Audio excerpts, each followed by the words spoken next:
आज कहीं कोई बोलता लाइट लग रहा है, अंदर जाइए कहीं लेटरिन कुछ भी हो, गड्ढे करे पड़े हैं, लेटरिन नहीं रखीगी, पानी नहीं है, पानी साधु भर के जाए। एक एक कितने साधु इस गड्ढे में गिर गिर गए। कल यहाँ 4 ईंट लगा दिया तो बोलता उसको ऊपर कर दो, व्यवस्था कर दो।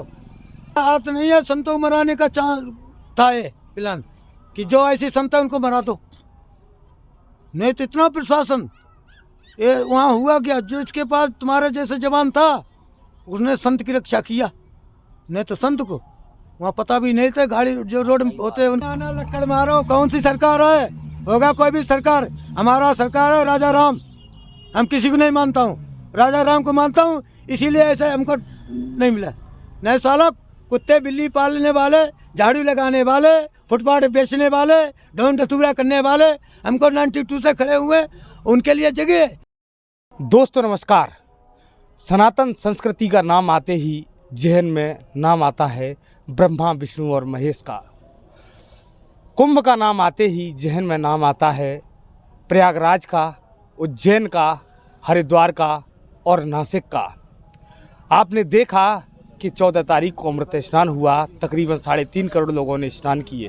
तमाम सारे साधु संत उस वक्त मौजूद रहे और इस महाकुंभ के साक्षी बने। इस वक्त मैं एक विशेष संत के पास हूँ जिनको दुनिया खड़ेश्वरी महाराज के नाम से जानती है। आप देख सकते हैं उनका धूना जल रहा है और खड़ेश्वरी महाराज इस वक्त खड़े हुए हैं। उनकी अवस्था को मैं भी दिखाना चाहूँगा कि वो किस तरह यहाँ साधना करते हैं, साधना की प्रक्रिया क्या है वो भी आप पूरी तरह देख सकते हैं। बाकायदा उन्होंने मंदिर बना रखा है, ठाकुर जी विराजमान है मंदिर में और वहीं यहीं उनको भोग लगाते हैं और महाराज जी यहीं खड़े रहते हैं।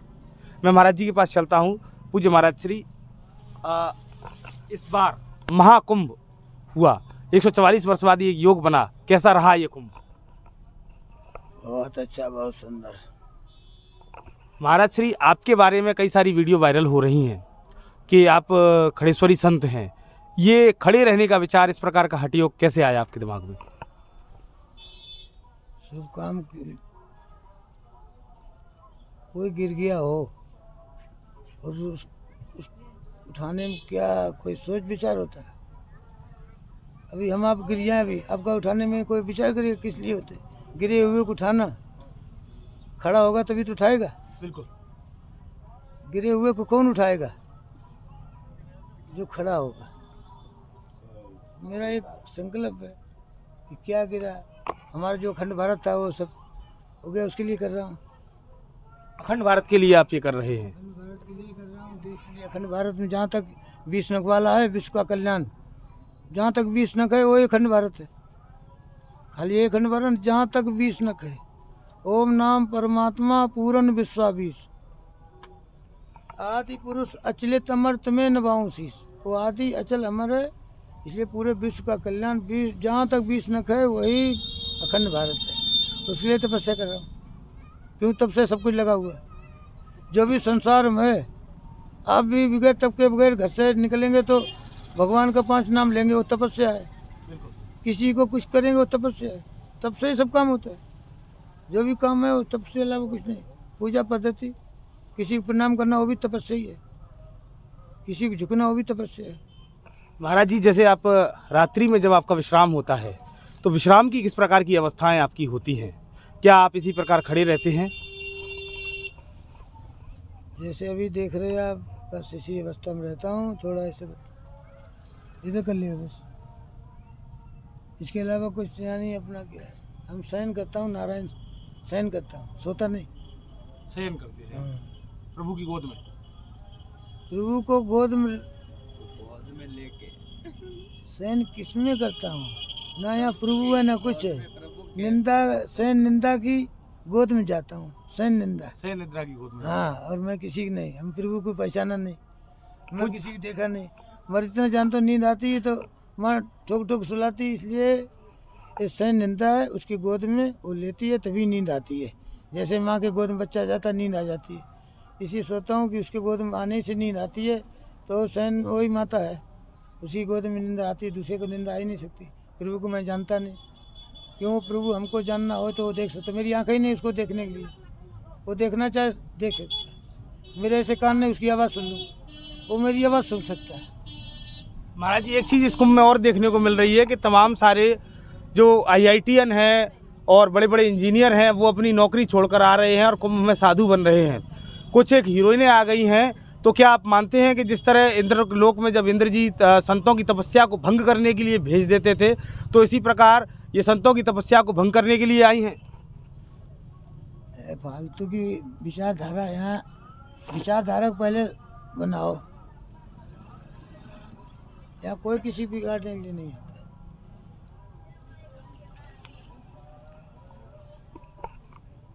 आपको कैसा लगा? यहाँ बिगाड़ने के लिए आ रहे हैं सभी। बाहर से साधु बन जाएगा, अब सराय आ रही हैं तो बिगड़ जाएगा। अब सराय आ रही हैं, यहाँ सबका स्वागत, सबका सम्मान। ये सनातनी आ रहा है। देवलोक सनातनियों का है, ब्रह्मलोक सनातनियों का है, गृहलोक है, इंद्रलोक है, सनातनियों का है। सनातन क्या होता है? कोई आ जाएगा तो क्या हमारे यहाँ, पहली बात ऐसा कौन है जो उसको कि इंद्र अप्सराएं भेज दिया तो करके भक्ति तब खत्म करा देगी? नहीं, पहले के ज़माने में हम देखते हैं, किताबों में पढ़ते हैं, टीवियों में जब सीरियल देखते हैं, धार्मिक सीरियल, तो उसमें आता था कि इंद्रदेव किसी न किसी अप्सरा को भेज देते थे संतों की तपस्या को भंग करने के लिए। तो क्या आप मानते हैं कि इस युग में भी इस प्रकार की कुछ चीज़ें होती हैं? ऐसे नहीं, मूवी जो दिखाती है वो सत्य नहीं है। मूवी जो भी करती है सत्य होता है। तो बेटी को पत्नी बना के, माँ को पत्नी बना के, माँ को भी बेटी बना के, माँ को, ये सब ऐसा नहीं होता है। नितवा नहीं होता है। वो तो एक प्रेम दर्शाया गया, वो दृश्य दिखाया गया, किसी भावनाओं के ऊपर दर्शाया गया। अब जाके ये भावना जैसी तीन मूर्त देखी तो ऐसी, ऐसा कुछ भी नहीं। सनातन कभी जो आज इंद्र बताया वहाँ ऐसा तपस्या कर दिया, जो दिखाया उसको आप, इसीलिए संस्कृति खत्म होती जा रही। हमारा सनातन जो बीज था इसीलिए खत्म होता चला जा रहा। ये नहीं दिखा रहा कि बड़ी अप्सराएं करने क्या आई। उनकी इच्छा, जो इच्छा की नहीं मनमाही, राम कृपा कर दुर्लभ में। तुम्हारे पास अप्सराएं बड़ी बड़ी, उनके पास नहीं। पृथ्वी पहले ही थे, ऋषि मुनियों के पास क्यों गई? तपस्या जो करता उसके पास क्यों जाती? क्यों? तपोबल। जब दजित ऋषि की हड्डी इंद्र के काम आ गई। हर एक वस्तु, भगवान शिव बीच से ऐसा संतान होगा तभी मारेगा। कुछ ना कुछ तो कारण होगा। आज जो मैं जो बात कर रहा हूँ, जो चित्र दिखा रहा हूँ, क्या हकीकत है? जैसा दिखाओगे, ये मूवी में तो पूरे संसार को कर दिया। हमारी सनातन के दुश्मन कौन है? ये मूवी। बिल्कुल। महाराज जी, सनातन धर्म क्या है? आपके दृष्टि में सनातन धर्म क्या है और युवाओं को सनातन की ओर किस प्रकार और अधिक प्रेरित किया जा सकता है? सनातन एक ही है। सनातन धर्म एक है। 20 नख वाला सनातन है। जहाँ तक 20 नख हैं वहीं तक सनातन है। और फिर अपनी मर्जी से कुछ भी हो बोले, कोई भी जाए बोले हम सनातनी नहीं है। क्यों? सनातन जब पैदा हुआ तब सूर्य चंद्रमा नहीं थे, ना पृथ्वी थी, ना कोई आकाश था। जब सनातन का जन्म हुआ उस समय कुछ था ही नहीं। उस समय सनातन पैदा हुआ, वही था 20 नख का पैदा हुआ, वो सनातन है। सनातन धर्म उसी है। बीज को एक धर्म बताते हैं। बिल्कुल। बीज वो धर्म है, उसको पालन करना, उसको बोला काया धर्म। जो काया का धर्म का पालन कर लेगा, बीज धर्म को पालन कर लेगा, बीज को बचाएगा, और वही धर्म है, वही सनातन है। और कोई सनातन नहीं, विश्व में वही है। 20 नख वाला ही सनातन है। आप कोई भी बन जाएं या मैं कुछ भी बन जाऊं, मैं तो सनातन हूँ और रहूँगा। महाराज जी, मैं आपके विषय में जानना चाहूँगा कि आपको ये खड़ेश्वरी का जो आपने हठ योग कर रहे हैं, आप ये कितने वर्षों से कर रहे हैं? मैं 91 से ऐसा शुरू किया। फिर पानी निकालने के चक्कर में था। पानी तो किसी कारण से निकलता रहा कुआं में। समाज के कुएं में बिल्ली गिर गई और पूरा समाज परेशान हो गया। बरसों तक, बरसों बीत गया पानी निकालते निकालते, मगर बदबू नहीं गई। समय सबका आता है, सबके विचारधारा अलग। किसी के पानी निकालने के विचारधारा थे, किसी को बिल्ली का ढांचा निकालने का विचारधारा हुआ। हमने काम किया कि बिल्ली का कुआं में से ढांचा निकालूं, पानी ना निकालूं। पानी में बदबू होती नहीं, बदबू होगी ढांचा में। तो बिल्ली, समाज के कुएं में बिल्ली का ढांचा, चाहे आप बाबरी मस्जिद बोलो, चाहे वो राम मंदिर बोलो, चाहे कुछ आप मान लो, उसको हम निकालने गए थे। हम किसी मजहब गया, किसी मस्जिद तोड़ने का हमारा कुछ काम नहीं। हम तो गंदा ढांचा निकालने गया। लेकिन फिर भी मंदिर तो बन गया ना, आपने ढांचा तो कहीं ना कहीं निकाल लिया ना। बदबू हटाई। मंदिर तो पहले था और रहेगा। मंदिर को कब हटा? उसका पानी नहीं पिया जा रहा था। वो बदबू थी, समाज में फैली थी। पानी निकालता रहा, बरसों तक पानी निकालता रहा।